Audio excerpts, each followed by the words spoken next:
'no, dun sa kasi we talk about the why should we teach kids at an early age.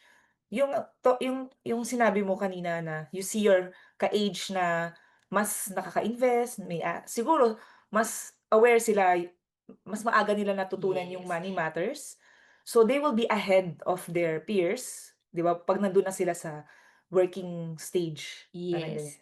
And when you mentioned that, Coach Sheila, Hmm, I also realized na, oo nga 'no, bakit yung peers ko started ahead of me in investing on assets. I realized it also has to do with their backgrounds na hmm, they had siblings or parents who are into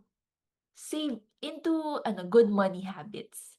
So, coming from a traditional na control environment na they want to protect me, mas ang effect nun is me now, late bloomer ako when it comes to managing my finances. But to those of people, my friends na earlier nag-start ng, investment, na-realize ko ang difference dun is yung support system na meron sila. Maaga silang in-equip on that part.